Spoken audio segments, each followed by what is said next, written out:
بالله من الشيطان الرجيم. بسم الله الرحمن الرحيم. وقال نسبة في المدينة امرأة العزيز تراود فتاها عن نفسه قد شغفها حبا إنا لنراها في ضلال مبين. صدق اللہ العلی العظیم.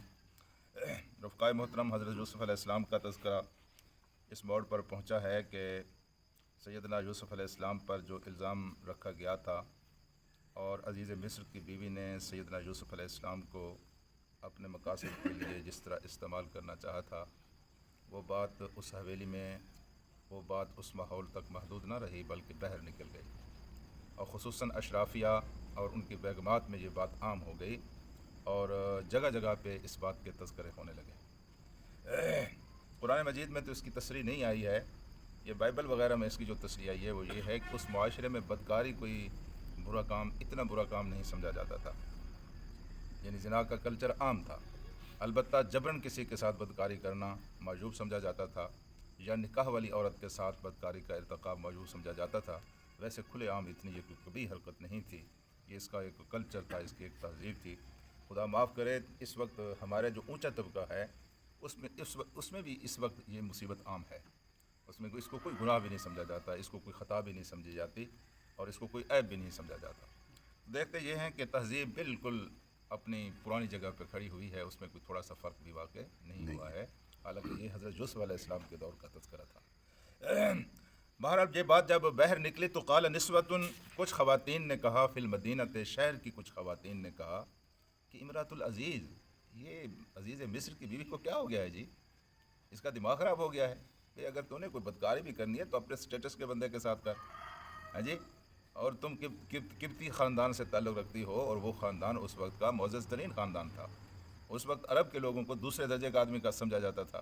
ایک عرب کے آدمی سے تم نے یہ کر لیا، اور پھر یہ ہے کہ وہ غلام ہے. اپنی ہستی دیکھ، اپنا مقام دیکھ، اپنا مرتبہ دیکھ، یہ تو نے کیا کر دیا ہے. ہاں جی، تو مدینے کی عورتوں نے، شہر کی عورتوں نے کہا کہ امراۃ العزیز، یہ عزیز مصر کی بیوی جو ہے، تراود فتاها عن نفسه، یہ میل کر رہی ہے حضرت یوسف علیہ السلام کو اپنے آپ پر، یا جناب یوسف علیہ السلام کو اپنے مقام سے نیچے گرا رہی ہے، اس کے مقام سے اس کو پھسلا کر اپنی طرف اس کو متوجہ کر رہی ہے، اور سادہ لفظوں میں کہیں تو اس کے اوپر ڈھورے ڈال رہی ہے، اپنے نوکر اور غلام کے عشق میں مبتلا ہو گئی ہے. ایسا بھی کوئی ہوتا ہے؟ بھائی تو نے بھرو بھرو کوئی بدکاری بھی کرنی ہے تو اپنے مقابلے کے آدمی کے ساتھ کر. یہ باتیں وہاں عام ہونے لگی. قد شغفہا حبا، اس کی محبت جو ہے، شغفہا، اس کے دل کے اندر اتر گئی ہے. شغف دراصل کہتے ہیں، یہ دل جو ہے، اس دل کے اوپر ایک چھوٹی سی جھلی ہوتی ہے، اس کو دراصل شغف کہا جاتا ہے. تو یہ لفظ استعمال ہوتا ہے اس محبت کو جو دل کے اندر جذب ہو جائے، دل کے اندر اتر جائے، دیوانی ہو گئی ہے، پاگل ہو گئی ہے. ایک اپنے نوکر اور اپنے گھر کے غلام کے سلسلے میں اس کا یہ حال ہے جی. جگہ جگہ پہ اشرافیہ کی بیگمات جو ہے آپس میں گفتگویں کرنے لگیں اور آپس میں باتیں کرنے لگیں، اور پھر انہوں نے کہا انا لنراہا فی ضلال مبین، ہم تو بالکل اس کو دیکھتے ہیں کہ فی ضلال مبین، یہ کھلی ہوئی گمراہی میں پڑ گئی ہے. اس طرح بھی کوئی گرتا ہے جس طرح یہ گری ہے، اس طرح بھی کوئی کرتا ہے جس طرح اس نے کیا ہے، ہم تو اس کو بالکل کھلی ہوئی گمراہی میں پاتے ہیں. یعنی ان کے نزدیک جرم اور گناہ یہ تھا کہ وہ اپنے ملازم اور اپنے نوکر کے ساتھ، غلام کے ساتھ کیوں آلودہ ہوئی ہے. اگر کوئی اپنے درجے کا کوئی آدمی ہوتا تو اس کے ساتھ ان کو بھی کوئی اعتراض نہیں تھا کہ وہ بدکاری کا ارتکاب کرتی. یہ اس معاشرے کی تصویر ہے جو قرآن حکیم نے ہمیں یہاں دکھلائی ہے. جب ان باتوں کو عزیز مصر کی بیوی نے سنا تو اس کا جو رد عمل آتا ہے، پھر تصویر کے بالکل دونوں رخ سامنے آ جاتے ہیں کہ فی الواقع اس معاشرے میں یہ برائی کوئی برائی نہیں تھی، بلکہ بڑے تمتوے کے ساتھ اور بڑے تمتراک کے ساتھ عزیز مصر کی بیوی کہتی ہے کہ تم تو کہتی ہو کہ میں نے اپنے غلام کے ساتھ عشق کر لیا ہے، ذرا دیکھو اس غلام کو دیکھو پھر میں تمہیں بتاؤں. اور پھر جب انہوں نے اس غلام کو دیکھا تو اپنے ہاتھ کٹوا بیٹھیں، اور پھر اس نے بھی بڑی بے شرمی اور ڈھٹائی کے ساتھ کہا کہ اب تک تو میں اس کو پھنساتی رہی ہوں اور میرے جال میں نہیں پھنسا ہے، لیکن اب اگر اس نے میری بات نہ مانی تو یہ بہت برے انجام سے دوچار ہوگا، اور میں کم از کم اس کو جیل تک پہنچا کے رہوں گی.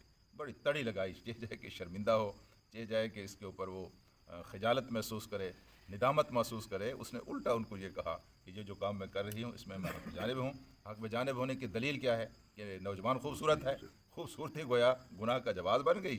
اور پھر اس نے یہ بھی کہا کہ اگر اس نے میری خواہشات کی تکمیل نہ کی تو میں اس کو جیل بھیج دوں گی اور یہ بہت برے انجام سے دوچار ہو گئے۔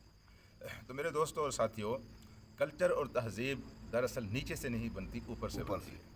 اشرافیہ جو ہے، آپ کے مقتدر لوگ جو ہیں، جس طرح کے وہ کام کرتے ہیں، وہ کام غیر اعلانیہ طور پر نیچے خود بخود آتے چلے جاتے ہیں۔ الناس علی دین ملوکہم، لوگ اپنے بادشاہوں کے دین پر ہوتے ہیں۔ جس طرح کا بادشاہ ہوگا ایسا لوگ اسی رنگ میں رنگتے چلے جائیں گے۔ گویا بادشاہت خرابیوں کی ایک جڑ ہے، یہ بادشاہت کی خرابی ساری خرابیوں کی جڑ ہے۔ اگر آپ کا بادشاہ اچھا ہو تو سارے لوگ تقریباً اس کے رنگ میں رنگ جاتے ہیں، اگر بادشاہ وقت برا ہو تو سارے لوگ پھر برائی کا شکار ہو جاتے ہیں۔ اس لیے جب حضرت بنو امیہ کا دور تھا، عمر بن عبدالعزیز کا جب دور آیا، وہی قوم تھی، وہی ملک تھا، وہی لوگ تھے۔ لوگ ایک دوسرے سے نمازوں کے بارے میں پوچھا کرتے تھے، اپنے دین کے معاملے میں پوچھا کرتے تھے، لیکن اس سے پہلے جو بادشاہ تھے بعد میں بھی آئے تو لوگ ایک دوسرے جائیدادوں کے بارے میں سوال کرتے تھے۔ تو بادشاہ کے آنے سے بہت یہی وجہ ہے کہ جتنے بھی نبی آئے ہیں، جتنے بھی نبی ہیں، سب نے ٹارگٹ اسی کو کیا ہے۔